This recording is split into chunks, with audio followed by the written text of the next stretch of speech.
Feminism. It's a word, right?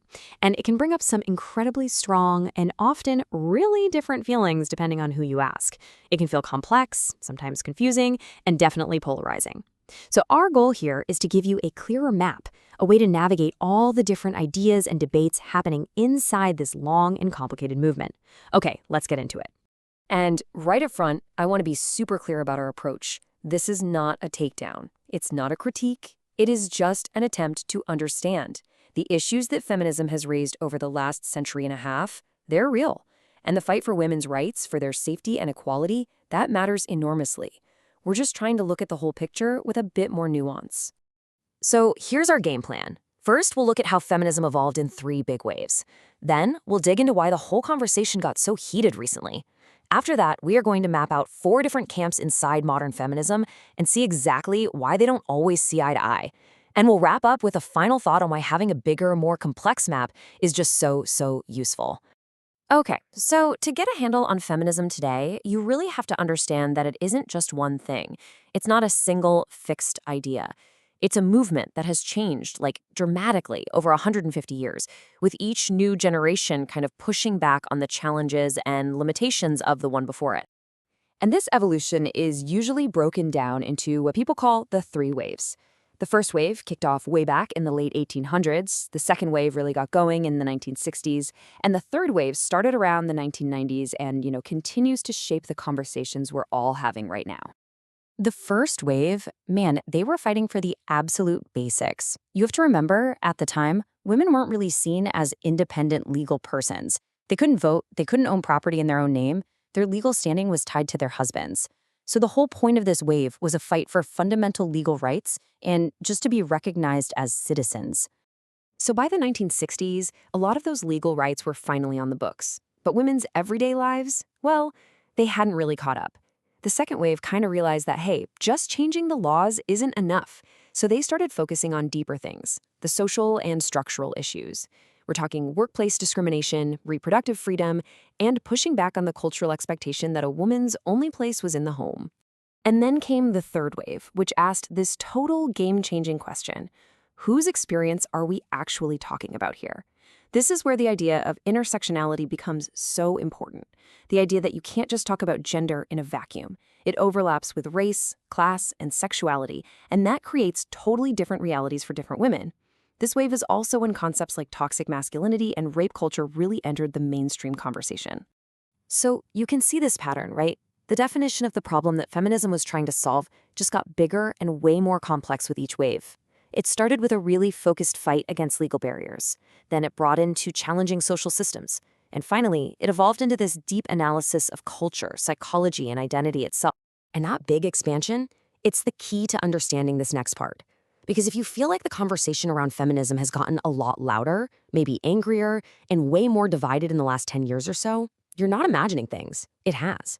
And there are some pretty clear reasons why. So yeah, let's just ask it directly. What happened? Why did a movement that once had these pretty unified goals become, well, a battlefield for so much public conflict and debate? Well, the source material points to 5 big things that all kind of happened at once.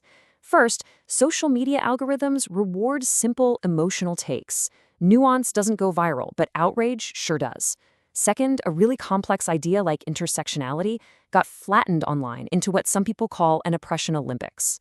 Third, the focus shifted from changing laws to critiquing people's personal behavior, and that's always going to be more personal and more contentious. Fourth, you had these vocal anti-feminist movements that rose up online, which just poured gasoline on the fire. And finally, disagreements that used to happen quietly in academic journals were suddenly happening out in the open on Twitter for everybody to see. And this quote right here, it just nails it. The questions feminism started asking after 2010 were just harder. They were more personal. I mean, debating identity and culture is way more divisive than debating whether women should have the right to vote. It's just a different ballgame.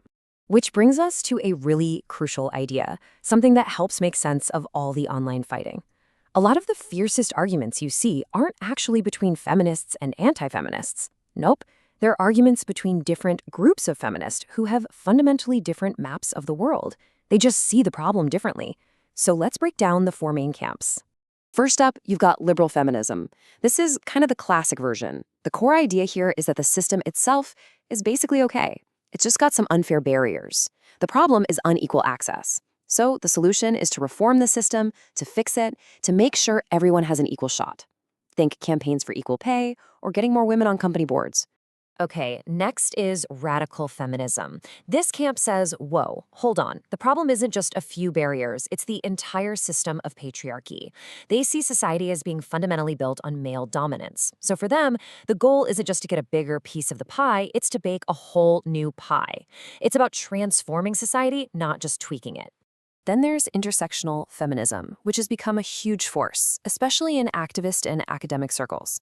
It grew out of that third wave idea, and its core insight is that you just can't separate gender from everything else. The problem isn't just one system, but a whole messy web of overlapping systems of oppression. Race, class, sexuality, you name it. So the goal is to tackle all of those things at once. And finally, there's cultural feminism. This group really zeroes in on our social programming. The problem, they argue, comes from harmful cultural scripts. The different ways we raise boys and girls, or the pressure on men to hide their emotions. So for them, the solution is to actually reshape our culture and our expectations around what it means to be a man or a woman. So you can probably already see how this gets complicated, right? The reason these camps clash so hard and so often is because they aren't just arguing about different solutions. They're starting from completely different places. They're asking totally different questions about what the problem even is. And this is where it all clicks into place. Just look at this. If your starting point is that flawed laws caused inequality, your solution is gonna be reform. But if you start from the idea of patriarchy, then your solution has to be transformation. Or look at the next row. If you think the main problem is unequal access, you fight for access. But if you believe the problem is systemic oppression, then just giving someone access isn't nearly enough. See? Your diagnosis completely determines your target. They're on different paths because they're starting from totally different places on the map. And that brings us to our final thought here. With all these different waves and all these clashing camps, it can be really tempting to just pick one and say, that's it, that's the right one. But maybe the point isn't to find the simplest map. Maybe it's to find the most complete one. So everything really boils down to this one powerful question. Is it likely that all of the world's gender inequality can be explained by one single thing? Or is it maybe, just maybe, a tangled web of legal barriers and power structures and cultural norms and history all interacting with each other? I think history suggests it's probably the messy one. And that is why this quote is so perfect. Anyone on any side of this debate who tells you they have a simple, one-size-fits-all answer for something as complex as inequality, well, they're selling you a map that's way too small. Because the real world is always bigger, it's always messier, and frankly, it's always more interesting than that. So we'll just leave you with this final question to think about. When we're trying to understand a movement, or really any complex social issue, what's more valuable? Is it a simple map that gives us one clear villain but hides all the details?